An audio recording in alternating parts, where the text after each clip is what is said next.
Good morning বন্ধুরা, স্মৃতি blog ডায়েরির নতুন আরও একটি ব্লগে আপনাদের স্বাগত জানাই। তো দেখো মিঠুকে কিন্তু বার করে বাইরে দিয়ে দিয়েছি, আর এদিকে দেখো সব কিছু গুছিয়ে কিন্তু চলে এসেছি আজকে। তো ভাতটা বসিয়ে দেব। তো তার আগে একটা কথা বলি, এই যে গতকাল পাকা উচ্ছে তুলেছিলাম, তো সেটা রেখে দিয়েছি। তো এটা বীজ করব, তাহলে আবার চারা দিলে গাছ হবে। আর আজকের প্রকৃতিটা মানে খুব নরম ছিল, মেঘাচ্ছন্ন ছিল সকাল থেকে, এখন একটু রোদ বেরিয়েছে। আর এই যে দেখো বাঁধাকপিগুলো কিন্তু খুব বড় না, ওগুলো আমার হাতের মধ্যে কিন্তু চলে এসছে। তো আজকে দুটো বাঁধাকপি তুলে নিয়েছি, তো দুটো বাঁধাকপিতে দিয়ে বেশ ভালো মানে চচ্চড়ি করব আর বাটা মাছ ঝাল করব। তো তোমরা দেখতে থাকো। তো আমি আজকে ব্লগটা এখান থেকে শুরু করছি। তো প্রথমে বাঁধাকপিগুলো কুচিয়ে ধুয়ে নেব। তো এদিকে চাল ধুয়ে বসিয়ে দিয়েছি, তো বাঁধাকপিটা কুচিয়ে ধুয়ে নিয়ে কিন্তু সিদ্ধ বসিয়ে দেবো, তাহলে ভাতটাও হয়ে যাবে, সিদ্ধটাও হয়ে যাবে, তার সেই সুযোগে আমি মাছটাও কেটে নিতে পারবো। তো চলো। বাঁধাকপিগুলো ছোট হলে কি হবে বন্ধুরা, তোমরা দেখেছো 20টা চারা আনে বসিয়েছিলাম, তো 15টার মতো বেঁচেছিল। তো সবগুলো দেখো বাঁধাকপির ভেতরে কিন্তু এত সুন্দর। তো এই যে নিজের জমি বা নিজের হাতে লাগানো সবজি একটা মানে অন্যরকম গিয়েছি, বা নিজের হাতে চাষ করে বা নিজের হাতে তৈরি করে সেটা রান্না করে খাওয়ার মজাটাই কিন্তু আলাদা। তো আমি জানি না আমার ভিডিও তোমাদের কেমন লাগে, তো ভালো লাগলে অবশ্যই কিন্তু কমেন্টস করবে। আর তোমরা কীরকম ধরনের ভিডিও দেখতে চাও অবশ্যই কিন্তু আমাকে কমেন্টস করে জানাবে। কাটিং ভিডিও বেশি দেখবে না আমার এই কাজকর্ম, আমি কিভাবে প্রতিদিনই কাজকর্ম করি এগুলো দেখাবো, না আমি কিভাবে কাটিং করি, কিভাবে তোমাদের কাজ শেখানো যায় সেই ভিডিওটা বেশি করে দেবো। তো তোমরা অবশ্যই কিন্তু কমেন্টসে জানাবে। তো চলো আমি সবজিটা কেটে নিয়ে তারপরে ফিরে আসছি।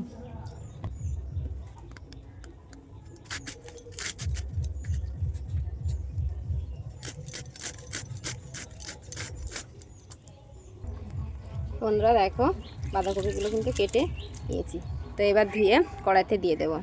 তো বন্ধুরা দেখো সিদ্ধ বসিয়ে দিয়েছি, তো এবার কিন্তু ঢাকা দিয়ে দেবো, তাহলে বাঁধাকপিটা কিন্তু খুব সুন্দরভাবে সিদ্ধ হয়ে যাবে। তো হালকা অল্প একটু জল দিয়ে দিয়েছি, আর এদিকে দেখো উনুনটা চলছে, আর এদিকে ভাতটা হতে থাক, আমি ততক্ষণে চলো মাছটা কেটে নিয়ে আসি। তো এই একটা বিরক্তির কাজ হয় যে স্নান করার পরে মাছ কাটা, তো কিছু করার নেই, রান্না তো করতেই হবে। তো চলো এবার মাছগুলো কেটে নিই। আজকে বা দাদাভাই মাছ নিয়ে এসছে বাটা মাছ, তো দাদাভাই বাটা মাছ নিয়ে এসছে, বাটা মাছটা খেতেও ভালো লাগে। তো এই যে দেখো সাইজ। তো চলো তাড়াহুড়ো করে মাছটা কেটে নিয়ে, তো বন্ধুরা দেখো এদিকে বাঁধাকপিটা সিদ্ধ করে শুধু নামিয়ে নিয়েছি, এখানে নুন হলদি কিছুই দিইনি। আর এদিকে দেখো মাছটা ভাজা করে নিচ্ছি। তো এবার মাছ ভাজাটা হয়ে গেলে, তো বন্ধুরা মাছ ভাজাটা তুলে নিয়ে ওই মাছের মধ্যে কিন্তু পাঁচফোড়ন আর পেঁয়াজ কাঁচা লঙ্কা কুচি দিয়ে পাতলা ঝোল করে নামিয়ে নেব। তো তোমাদের হয়তো আজকে ভিডিওতে সব রান্নাটা দেখাতে পারলাম না, তার কারণ আমার একটু কথা বলার ছিল, তো আমি সেই কারণে কিন্তু কথা বলায় ব্যস্ত হয়ে পড়েছিলাম। তারপর রান্না করে খাওয়া দাওয়া করে কিংশুকে নিয়েই কিন্তু বেরিয়ে পড়েছিলাম, ও স্কুলে গেল আর আমি কিন্তু দোকানে চলে এসেছি। তো তোমরা কিছু মনে করো না আমার আজকের এই ভিডিওটা। তো দেখো আমি কিন্তু যেভাবে বলেছি ঠিক সেভাবে কিন্তু রান্নাটা করে নিচ্ছি। তো তোমরা দেখো আমি দোকানে গিয়ে তারপর দেখা হচ্ছে। তো বন্ধুরা দেখো দোকানে চলে এসেছি, কাপড়টা চেঞ্জ করে দেখো দোকানে চলে এসেছি। তো এই যে ব্লাউজটা এমার্জেন্সি ছিল, তো সেই জন্যে কিন্তু তাড়াহুড়ো করে চলে এসেছি। তো প্রথমে এসে দেখো দোকানটা পরিষ্কার করে নিয়েছি, সেটা তোমাদের সাথে শেয়ার করা হয়নি। আর এসেই দেখো ধূপ জ্বালিয়ে দিয়ে মেশিনে বসে গেছি। তো প্রথমে দড়িটা করে নিলাম, তারপরে দেখো ব্লাউজের পেছন পার্টটা কিন্তু আমি কাপড়ের সাথে অ্যাটাচ করে নিয়ে উপর করে দিয়ে দেখো একটা চাপ সেলাই মেরে দেবো। তো এই সব কাপড় সিল্কের কাপড়গুলো এভাবেই চাপ সেলাই দিলেই বেশি ভালো হয়। আর একটা অস্ত্রের সঙ্গে মেন কাপড়টা দেখো আমি কিভাবে করে দেখো প্রথমে টোকেনটা দিয়ে নিচ্ছি। তো টোকেনটা পরেও দেওয়া যায়, তো আমি আগে দেখো টোকেনটা দিয়ে নিচ্ছি। তো তোমরা চাইলে এভাবে আগে টোকেনটা দিয়ে নেবে, তারপরে কিন্তু পরবর্তীতে তোমরা সেলাই করবে। তো দেখো মেন কাপড়টা কিন্তু আমি মেন কাপড়ের উপরে বসিয়ে দিলাম, আর অস্ত্রটা দেবো এবার এই সাইডে উল্টো করে নেব, নিয়ে অস্ত্রটা কিন্তু বসিয়ে দেব, তাহলে তোমাদের আর ইন্টারলক মেশিনের প্রয়োজন পড়বে না। তো দেখো আমি কিন্তু ঠিক একইভাবে সমান করে কিন্তু দুটো সেলাই কিন্তু দিয়ে নিচ্ছি, আর আমি সবসময় ডবল করেই সেলাই করে থাকি। তো এদিকে দেখো এপারটাও কিন্তু আমি করে নিলাম, তাহলে কি হবে বলো তো, উল্টে নিলে কিন্তু খুব সুন্দর সেলাই হয়ে যাবে। তো দেখো এসপার্টের সঙ্গেও দুটো এসপার্ট আমি জয়েন করে দিয়েছি, আর মিডিলে কিন্তু পকেটটা বসিয়ে দিয়েছি। তো তোমরা জানো এসপার্টটা কিভাবে জয়েন করতে হয়। তো জয়েন করার পরে দেখো আমার কিন্তু খুব সুন্দর হয়ে গেছে। তো বোঝাই যাচ্ছে না কোনটা উল্টো দিক কোনটা সোজা দিক। তো তোমরা এভাবে কি কাজ করতে চাও বা কাজ করতে ভালোবাসো অবশ্যই কিন্তু আমাকে কমেন্টসে জানাবে। তো এবারও দেখো আমি দুটো কাপড়, মেন কাপড়ের দিকে আর অস্ত্রের দিকে করে উল্টো করে ভেতর দিকে ঢুকিয়ে দেখো আমি সেলাই করে নিচ্ছি। তো তোমরা যদি একটু ফলো করো তাহলে ইন্টারলক মেশিন ছাড়াই কিন্তু আজকে তোমরা ব্লাউজ বানাতে পারবে, খুব সুন্দর ফিনিশিংও হবে। তো আমি দুটো পাটি দেখো সেলাই করে নিচ্ছি। তো দুটো পাটি সেলাই করে নেওয়ার পরেই কিন্তু আমি উল্টে ডবল করে চাপ করে সেলাই করে দেব। তো ডবল চাপ দিয়ে সেলাই করলে খুব সুন্দর একটা ফিনিশিং আসে, বা সামনেটা দেখতে খুব কিন্তু সুন্দর হয়। তো সেই কারণেই কিন্তু আমি সামনেটা সবসময় ডবল পাটে সেলাই করে এই যে দেখো চাপটা দিয়ে নিচ্ছি। তো এই দেখো চাপটা দিয়ে নেওয়ার পরে দুটো পার্ট কিন্তু আমার রেডি হয়ে গেছে। তোমরা দেখেই বুঝতে পারছো সামনের পার্ট আর পেছন পার্ট বরাবর রেখেই কিন্তু আমি এবার কাঁধটা সেলাই করে নেব। তো তোমরা দেখেই বুঝতে পারছো সামনের পার্টের উল্টো দিকটা কত সুন্দর মনে হচ্ছে না দেখে, যে সোজা দিক। হ্যাঁ বন্ধুরা, তো তোমরা এভাবে কাজ করলে মনে হবে কোনো দিকেই কিন্তু উল্টো মনে হবে না, তোমাদের দুটো পার্টই বা দুটো দিকই মনে হবে সোজা দিক। তো এই যে দেখো আমি কিন্তু কাঁধটা মানে তোমাদের বোঝানোর জন্যে কিন্তু খুব আস্তে করে সেলাই করে দেখিয়ে দিচ্ছি, মানে ভিডিওটা কিন্তু স্পিড করিনি বা টানিনি তোমাদের বোঝানোর জন্য। আর তোমরা চাইলে এটাও আরেক রকমভাবে করতে পারো, তাতে কি কাঁধের সাইডটাও কিন্তু বোঝা যাবে না উল্টো দিক বা সোজা দিক। তো আমি আর সেটা দেখালাম না, তার কারণ ইমার্জেন্সি ছিল কাজটা, সেই কারণে কিন্তু এভাবেই তোমাদের একটু দেখিয়ে দিলাম। তো সব রকম এক ভিডিওতে তো দেখালে বুঝতে পারবে না, তো অন্য একটা ভিডিওতে দেখিয়ে দেব কিভাবে কাজ সেলাই করলে তোমরা বুঝতে পারবে না যে কাজটা সেলাই করা ছিল বা সেলাই করা, মানে বোঝাই যাবে না যেরকম সামনের দিকটা ও সেম কিন্তু কাজটাও হবে। তো দেখো আমি একটু ছেটে নিলাম আর সবসময় কিন্তু ডবল পাটে সেলাই করে নিলাম।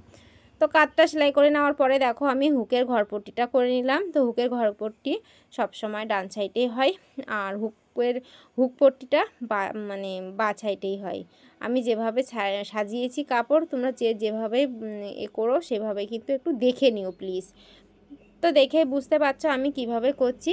তো হুকটা ডান পাশে হয় আর হুকের ঘরপট্টিটা বাঁ পাশে হয়। তো সেটা কিন্তু একটু দেখে নেবে, সেলাই করার সময় উল্টো দিক মনে হবে আর পরার সময় কিন্তু অন্য দিক মনে হবে। তো এবার দেখো হাতাটা কিন্তু আমি জয়েন করে নেব। তো এই যে হাতার পাটটা দেখো ডিজাইনটা কিন্তু উল্টো করা আছে, আমি বললাম কেটে করে দেবো, কিন্তু না কাটলে হবে না, যেমন রয়েছে তেমনভাবে হাতা করতে হবে। তো আমি আর কি করব, ডিজাইনটা দেখো নিচের দিকেই ঝুলে গেছে, আমার কিছু করার নেই, কাস্টমার যেমন বলবে আমাকে তো তেমন করে দিতে হবে। আমি বললাম তবুও কিন্তু কথা শুনেনি। তো যাই হোক তার জিনিস সে পড়বে, আমি তার যেমন চাইবে আমাকে ঠিক তেমনটাই করে দিতে হবে। তো সবার পছন্দ তো একরকম হয় না। তো এই যে দেখো আমি হাতাটাও কিন্তু অস্ত্র বসিয়ে সেলাই করে নিয়ে হাতাটা ডবল সেলাই দিয়ে নিয়েছি, আর এবার পেছনেও দেখো টোকেন দিয়ে নিয়েছি। আর সামনেটা অনেকে জিজ্ঞাসা করেছে আমি কিভাবে সেলাই করি। তো এই যে দেখো পুরোটা কিন্তু আমি সেলাই করে এইভাবেই সেলাই করি। তাহলে কি হয় বলো তো, আমার কাছে না খুব সুন্দর ফিনিশিং বা সুন্দর সেলাইটা করতেও অসুবিধা কিন্তু আমার হয় না। তো তোমরা এভাবেই চেষ্টা করবে, বা তোমরা যদি বুঝতে না পারো অবশ্যই কমেন্টস করে জানাবে, তাহলে কিন্তু আমি বুঝিয়ে বলে দেব। আর এক্সট্রা কাপড় বেশি থাকে তার কারণ আমি সাইডের কাপড়গুলো কেটে ফেলে দিই না, আমি মাপে মাপে কাটলেও আমার ব্লাউজ কিন্তু পারফেক্টলি হবে। তবুও আমি চাই যতটা কাপড় সাইডে বাড়িয়ে রাখা যায়, সেই কারণেই কিন্তু আমি এভাবেই করি। আর এই যে দেখো সেম কাপড়ের কিন্তু পাইপিং হচ্ছে, তো আমি একবারেই কিন্তু পাইপিংটা বসিয়েই সেলাই করে নেব। তো দেখো পাইপিং বসাতে বসাতে গলার কাছে আমি যে ফিতেটা বসাবো পেছন গলায় ফিতেটাও কিন্তু বসিয়ে নিলাম। তো একসঙ্গে নিলে খুব সুন্দর ফিনিশিংটা হবে আর দেখতেও কিন্তু খুব সুন্দর লাগবে। তো দেখো একসাথে পাইপিং তৈরি করা গলায় বসানো এটা আমি করতে শিখে গেছি বা আমি করতে পারি। তো তোমরা কে কীভাবে করো অবশ্যই কিন্তু কমেন্টসে জানাবে। যাদের অসুবিধা হবে তারা আগে পাইপিংটা রেডি করে নেবে, আগে পাইপিংটা রেডি করে নিয়ে তারপরে কিন্তু তোমরা বসিয়ে দেবে। তো বন্ধুরা, আমার কথায় বা আমার ভিডিওতে যদি কোথাও ভুল হয়ে থাকে তো তোমরা ক্ষমা সুন্দর দৃষ্টিতে আমার ভিডিওটা শেষ পর্যন্ত দেখো। আর যদি আমার কোথাও মিস্টেক হয়ে যায় সেটাও কিন্তু আমাকে কমেন্টস করে জানিয়ে দিও, তাহলে সেই ভুলগুলো আমি শুধরে নেওয়ার চেষ্টা করব। তো এই যে দেখো গলাটা হয়ে গেছে, এবার কিন্তু আমি ভাঁজ করে কাপড় যেটা ছিল সেটা ভাঁজ করে কিন্তু উল্টো করে চাপ সেলাই দিয়ে নেব।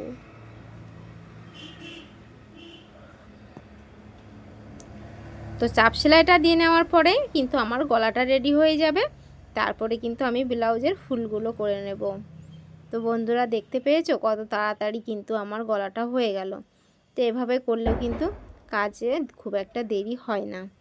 তো আমি এভাবেই কাজ করে থাকি। তো তোমাদের কার কার পছন্দ হলো আমার আজকের ব্লাউজ তৈরি করাটা অবশ্যই কিন্তু কমেন্টস করে জানাবে। আর ভালো লাগলে একটা লাইক কমেন্ট শেয়ার করতে ভুলবে না। ইউটিউব থেকে দেখলে সাবস্ক্রাইব করে দেবে, ফেসবুক পেজ থেকে দেখলে ফলো করে দেবেন। আর এই যে কাপড়টা হাতা কাটার পরে বেশি ছিল সেটা কিন্তু একটা বড় করে ফুল করে দিলাম। তো সবাই ভালো থাকবেন, সুস্থ থাকবেন। আজকের পর্যন্ত এ পর্যন্তই। টাটা বন্ধুরা।